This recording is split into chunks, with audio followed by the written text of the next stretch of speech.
Hey, Brian. Hey, Keith. How are you? I'm doing good. Fantastic. Me too.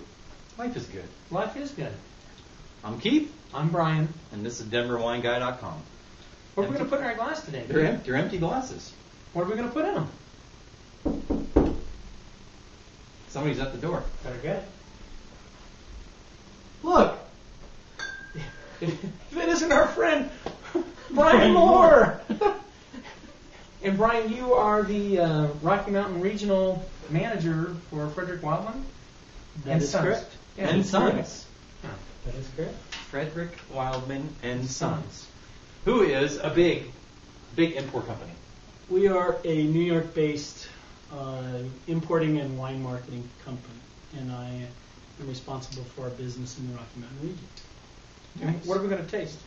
Well, today we're going to talk a little bit about Spain, and we're going to taste two lifestyle wines from Spain. And the reason I mention that is that there are over 65 He knows where the glasses are identified at. growing regions in Spain. Only two of them have DOC status, that being the very famous Rioja and Priorat regions of Spain. But this comes from Tierra de la Castilla, one of the many DOs, or regions of identification in Spain.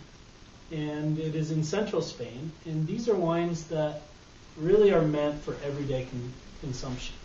So they're very well made. It's a state-of-the-art temperature-controlled facility in central Spain. But this is a wine that you can open with friends and enjoy on a daily basis with just about anything and anyone. So the name of the wine is? The name of the wine is Maximo, or the label, as we call it, is Maximo. Maximo. It's made from a grape that's indigenous to Spain called Viura. And to my knowledge, I'm going to show this again. Spain is the only place where Viura is grown. Unlike many grapes that are grown all over the world, Tempranillo, for example, the other wine we're going to taste is also grown in California and South America, for example. Viura is pretty much grown entirely in Spain. Viuda. And this is something to be honest, I've never heard of Viuda. Am I pronouncing it right? Sure. So I love new varietals. I love things that I haven't had before. And this is one of those ABC, anything but Chardonnay type wines. That it's clean and crisp, delivers a lot of the same fruit elements that Chardonnay or Sauvignon Blanc might deliver. But again, since it's own distinct varietal, it has its own varietal details that are pretty much indigenous to the grape type itself.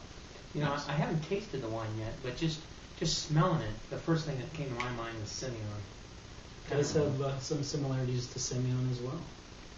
And it has a little bit, you'll notice in the mouth, in addition to some pretty ripe fruit flavors and some citrus flavors, there's just a hint of grapefruit with a nice little spicy finish. Mm-hmm.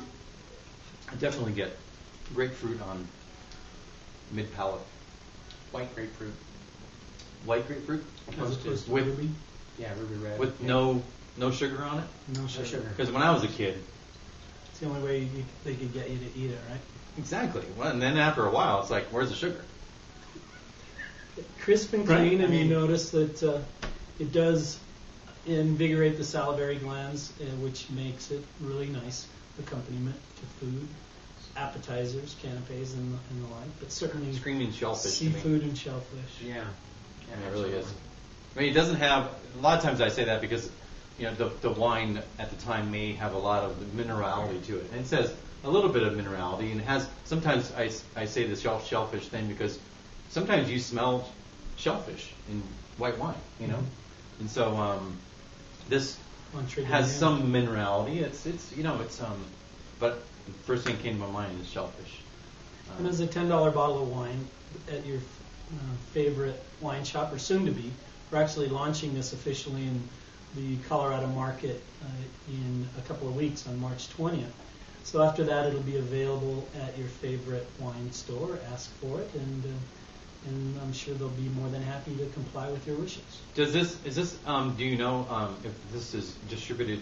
Can people find it in New York or Florida? Yes, they can. The whole idea behind our company is that even though we do import several small producers, we make sure that there's at least a quantity that is available for national distribution. This is a brand that we think has some potential for growth. I like it. Even some other varietals added to the lineup is a distinct possibility. And you say this is a common wine? It's a common wine in central Spain. In Rioja, again, one of the two DOCs of Spain, it is the noble white grape of Rioja. Wow. So can you find this grape, I mean, other than Frederick Wildman, what you have here, other brands that are here in the States? There's a good possibility, none that I'm aware of, other than some Rioja white wines that we happen to import. Do they use it as a blend at all? To my knowledge, it's used primarily as a standalone grape. It certainly is in Rioja, and it is in this case from Tierra de la Castilla. So let's talk about, instead of we're doing a white and a red, so instead of waiting till the end to give a rating on the white and the red at the same time, let's give a rating on the white Right now? Yeah. And a brief description if you want to, but we're all going to give it a rating. I really like this wine for a lot of different reasons, and some of which we've already just discussed. But it's a great wine, I think, for framing food. It has the fruit character that you're looking for, the balance in acid levels that you're looking for as a quaffing wine, just an everyday sipper. But it's really, I think, suited for setting up flavors for food. So again, like the shellfish, I can see it. It would bring out the sweetness of meats like crab or Alaskan king crab. Langostino. Not lobster. Not lobster, No. perhaps Langostino. Right. Yeah. I agree. And you want to give it a rating? Because it's and maybe this is not a way or a reason for scoring a wine, but because it is unusual, it's one that I can't say that I've ever had myself. So it's intriguing. It's really different. It makes me want to raise the point system on it. I want to I want to give it probably 95 points. Wow. It's very, very Really? Out of 100. Very Yeah. nice. You're being nice. Yeah, I really like this wine. Well, if by that rating, you're saying that it was a well-made wine from front to back, very enjoyable wine, very versatile wine, and something that at that price point is something that everyone can find and enjoy, then I would have to agree with you. Pete? Well, I don't agree. I'm not going to agree with 95 points, just because we have. That's okay. There's two of us against you. Yeah, exactly. Standards. It is high ethical standards. And actually, I'm going to make an executive decision on this video. Is that we're going to do the white separate. We're going to do another video for the red. So Brian's not going to come knock on the door or nothing. We're just going to stop the camera here after we're done, and we're going to do another short video on the red one on the Tempranillo, just because these are new brands. I think they deserve a little bit of attention, and I don't want to cut things short. So I'm going to say, it's a very solid wine, and I'm going to say, you want to give you a rating? We're dying. We're dying to know. Don't you want to know what he? Drum roll, please. I'll say 87 points, and I'm going to say a Best Buy on it. Really? I'm really surprised that you would say that because, like I said, maybe when I said 95 points, I probably,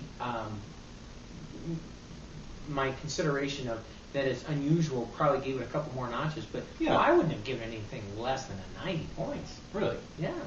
Well, I think 87 points with a Best Buy on it. I think is a really that's true. solid. That's a good score. That's a good score. Because this is a wine that and Brian can tell me if I'm wrong, but you'll probably see this in stores on sale from $7.99, $8.99 sometimes. Exactly. And But that's great. Did we already establish that the retail price average is going to be $10.99? It should be $10.99. Right. So, of course, those big stores are going to sell it at a lesser price sometimes. So it's So I'm going to say 87 points Best Buy. You're saying 95. 95. If I had to give an actual number on it, Yeah. judging from the fact that I also have the pleasure of selling some of the best white burgundies that really are truly deserving of the so-called classic rating of 95 and above, I would put it in the high 80s myself. 80, high 80s being. I'll say we're gonna 88 points. 88 points. Okay. So there you go. Great wine. We all love it. And I'm Keith. I'm Brian, and so am I. And you're watching DenverWineGuy.com. I really like this.